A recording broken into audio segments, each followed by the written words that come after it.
Greetings and salutations. I do hope the day is a beautiful one for you. We've been working very hard on adding new features to the blog as well as the sites for Illuminations of Light, preparing for our guests and upcoming radio show. I am pleased to announce that we will be having Ron Herman as our first guest on 2/16/10, 9 p.m. Mountain Standard Time on Blog Talk Radio. We also have Michael Jaco, ex-U.S. Navy SEAL, who has written a magnificent book called The Intuitive Warrior, which I have to tell you guys, this is a fantastic book for everyone, especially the young men in your life. My 15-year-old couldn't put it down. That show will air March 9th, 2010, 9 p.m. Mountain Standard Time. Then, of course, the Sedona Light Crew joins us on 2/23/10. So lots of great guests, and we are so blessed and honored to have them joining us. Be sure to tune in for the show. Okay, so enough of the radio pitch stuff and on to today's subject. Today's subject is trust. This is a difficult topic to discuss for most people because trust is like love. It can be elusive and mean a lot of things to different people. Not sure how to describe it. Why do we require it? What does it mean to you? How do we trust when no one has ever given us something to trust about? These are questions I hear a lot from clients and even myself when I'm doing my own evaluation of what trust is. Well, I cannot say that I'm an expert, but I can share with you what the experts say and give you my opinions about this topic based on what my feelings are. This is a fairly good article on the topic of rebuilding trust after betrayal. I have had some difficulty in writing this particular entry of the blogs because on a personal level, the breach of trust has been a prevalent message for me in my personal life. In the course of this year, I have experienced in people that are close to me turning on me and betraying me on many levels. So in the course of doing research, a lot of my own stuff came up. When I evaluated it, did my list, I recognized that I was continuing to have the expectation that people would do what they said, behave a certain way, keep their promises, honor my belongings in my home and my vehicle, to honor my wishes, my physical body, to do a job well done for monies earned, to be my friend and not my enemy. That's a lot of expectations to have out there in the thinking processes. Then the word faith came to my mind. To have faith that everything would be handled and fixed. If I believed that it will, it will. But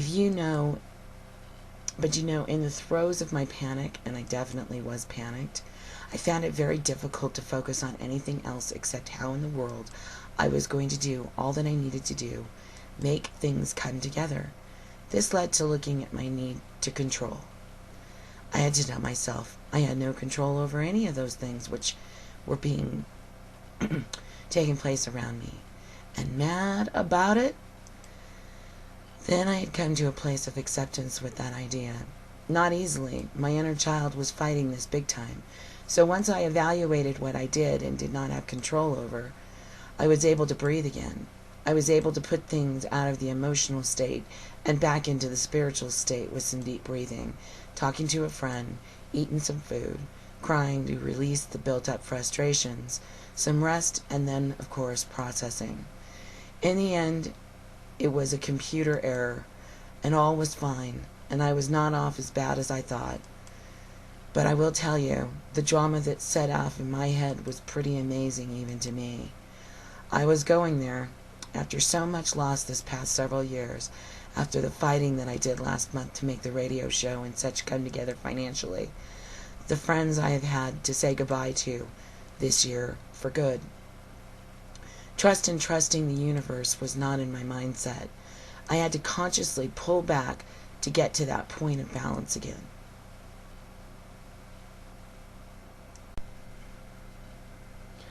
Trust is a comfort zone within our own being that allows us to fully relax and be ourselves, to know that our confidences will be kept and our beings honored and respected, by my definition anyways.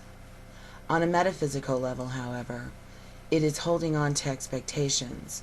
If we are having expectations or judgment about a thing or a person, then we are not coming from a place of unconditional love. Because unconditional love has no room for either, by definition. Jealousy is not acceptable either. Things just are. People are the way they are in their path and in their lessons, and sometimes they can act out of character due to outside circumstances or imbalances or perceptions which are not within our ability to control. Circumstances can look one way on the outside and turn out totally different than the way that we originally thought. If we allow our past experiences to rule our reactions, we are not coming from a place of peace or love.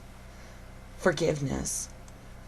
When we agree to forgive a broken trust or a betrayal, it doesn't mean that we forget. But it is in the not forgetting that we remember our lessons with regard to that incident. It's in the remembering that we recognize certain signs, right? Many people would agree with that statement. But the reality is, if we're staying truly in the moment, in the right now, then we are not expecting that exact same thing in the exact same way. We are in a different place because we are different and hopefully have grown from that past experience.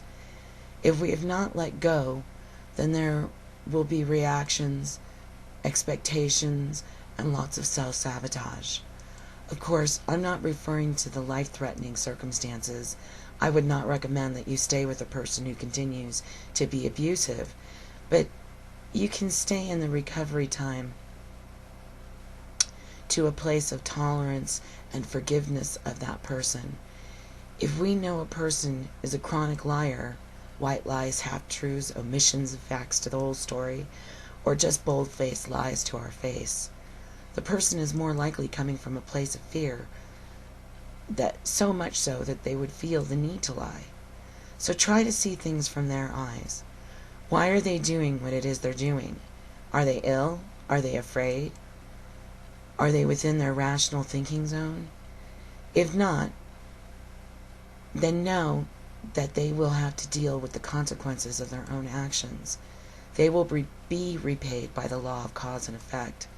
Look at them with pity, not anger and loathing and disgust, with compassion for the pain they must be under.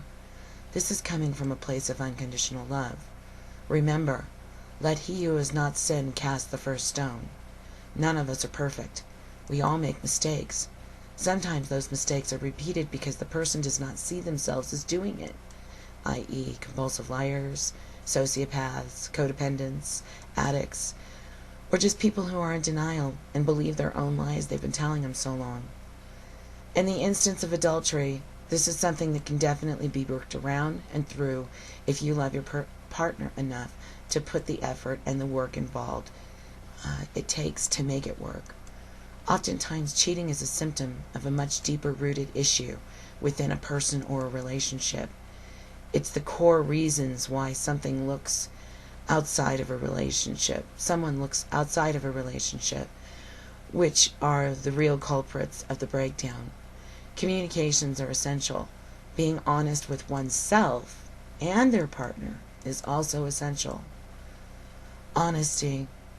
To be able, at the very least, to be honest with yourself. When you're cheating and lying to your family, you are a liar. That is not name-calling. It's stating a fact. You are lying to yourself to think otherwise. If you are not following through with your word, then you're lying. If you're not keeping your promises and going back on them, or you're giving your word and then taking it back, or making an offer and taking it back, then that's a lie too. If you're flaking on appointments and making excuses, that's still a form of lying. And if you're telling a half-truth or only giving half information, then that too is considered a lie. This concludes part 1 of our discussion on trust.